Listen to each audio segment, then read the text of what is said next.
Hi, I'm Amy McGuffin, CEO of Kittitas County Chamber of Commerce, and we are hitting the road to see one of our local chamber members.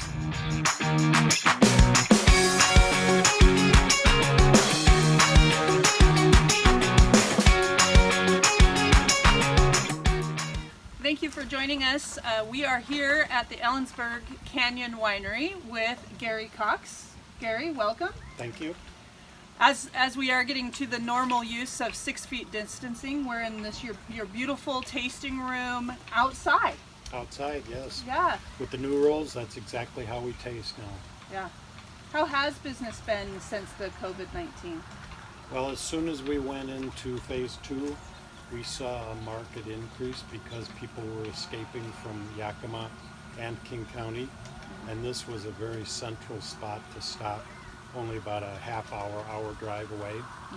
So we actually saw a slight uptick in business, but it was still lower than normal. And certainly when the whole thing started, quarantine started in mid-March, we saw a nosedive in business, and it was real noticeable. Yeah, I would say with tourism-related experiences, I'm sure you're going to start seeing that still continue going up because people surrounding the Kittitas County need to get out.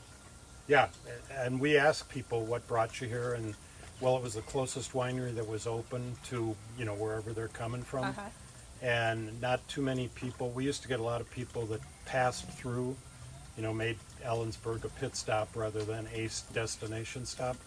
I think we're seeing more people wanting to camp in the canyon, fish the canyon, do all those kinds of things because it's closer to home. They don't have to go all the way to Walla Walla or down into the Yakima Valley.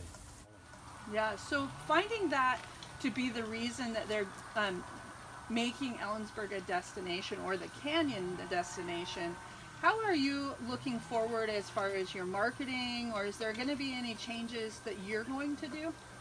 Well, we got our social media presence. We've got our website, which I update constantly, especially when we go into phase 3. I put that on there so people knew that restaurants were open. There were a lot of things that they could do here in Ellensburg versus going down into Yakima, which was stuck in phase 1 forever, and or King County where things are still pretty well buttoned up. So we haven't changed our marketing a lot. We use the social media platforms, but we constantly update those to give people current information. I agree with you on the consumer confidence is the important piece, so updating your social media presence is a good thing.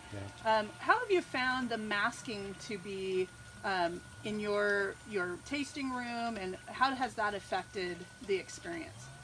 Well, you can't drink wine through a mask, so people have to take their mask off for that portion of the tasting, but pretty much what we've seen lately is everybody's wearing a mask.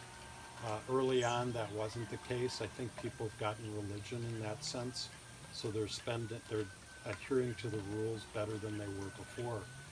And it just makes it harder to communicate, because what we try to do when we pour our wines for people is give them the background, the history, the tasting notes, the food and wine pairings, what it goes good with, serve it chilled, non-chilled, things like that. And it just gets harder to talk and communicate with people because it's all muffled when you're talking through a mask of one sort or another. So you mentioned, just to finish off our interview today, give us a little bit of background of your winery and a little bit about your vineyards that we're seeing across the hills. Well, we planted our vineyard in 1998, believe it or not. We were the first commercial vineyard in Kittitas County, and that makes it 22 years old now, so it can legally drink this year. But we've learned a lot about which grapes do best. We've got Malbec, Cabernet Franc, and Riesling are our 3 main varieties. We've got 5.5 acres, so all of our wines are estate-grown wines. And the motto on my business card is, if it's not on the vine, it's not in the wine. So we try to manage our grapes very closely, and we like to keep them right on the edge of death. We practice regulate deficit irrigation, and that forces them to work harder and produce more flavonoids, the flavor compounds. that we find in our wines. Because we're a cooler climate, we're in the Columbia Valley AVA, but we're certainly not as hot as when you get out into the basin. So a cooler climate, higher elevation here, produces wines that are much more fruit forward in their flavor profile. And I've had people come in and say, oh God, this is the best Riesling I've ever had. And it's because it's so fruit forward. A lot of Rieslings are too sweet. And so we let the fruit speak to people, and people take a note of that. Well, I appreciate all your hard work on this. 22 years in this location. I would say it's a loving craft that you're experiencing and enjoying with us. You might say we've put deep roots down. There you go. I like that. Well, Gary, we're grateful to be out to your winery, and I appreciate your time. Thank you so much. Thank you.